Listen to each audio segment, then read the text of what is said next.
কাশ্মীর হামলা ইস্যুতে পাকিস্তানের পক্ষে অবস্থান নেয় তুরস্কের প্রতি ক্ষোভে ফুঁসছে ভারত। এর জেরে দেশজুড়ে তুর্কি পণ্য বয়কটের ডাক উঠেছে। ছোট মুদি দোকান থেকে শুরু করে বড় বড় অনলাইন ফ্যাশন প্ল্যাটফর্ম সবখানেই চলছে তুরস্ক বিরোধী বাণিজ্যিক প্রতিক্রিয়া। সোমবার ১৯ মে পাকিস্তানি সংবাদ মাধ্যম জিও নিউজ জানায়, ভারতের বিভিন্ন শহরে তুরস্ক থেকে আমদানি করা পণ্য যেমন চকলেট, কফি, জ্যাম, প্রসাধনী এবং পোশাক বর্জনের কর্মসূচি শুরু হয়েছে।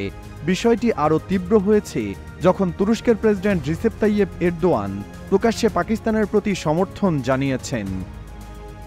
ভারতের all India consumer products distributor federation, যারা দেশজুড়ে প্রায় ১৩ মিলিয়ন মুদি দোকানে পণ্য সরবরাহ করে, ঘোষণা দিয়েছে তারা তুর্কি পণ্য অনির্দিষ্টকালের জন্য পুরোপুরি বয়কট করবে। এতে সবচেয়ে বেশি প্রভাব পড়ছে চকলেট, ওয়েফার, জ্যাম, বিস্কুট এবং স্কিন কেয়ার পণ্যে। এছাড়া ভারতীয় ই কমার্স জায়ান্ট ফ্লিপকার্ট ও রিলায়েন্সের মালিকানাধীন মিন্ত্রা ও এজিও তাদের ওয়েবসাইট থেকে তুর্কি পোশাক ব্র্যান্ড যেমন ট্রেন্ডিওল, এলসি এবং ওয়াইকিকি, মাভি ও কোটন এর পণ্য সরিয়ে ফেলেছে। অনেকে এসব ব্র্যান্ডের পণ্যকে স্টক নেই বলেও দেখাচ্ছে।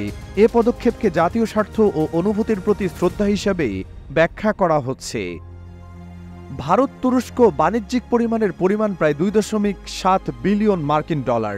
এই বয়কট জনমনে তাৎপর্যপূর্ণ বার্তা পৌঁছে দিয়েছে।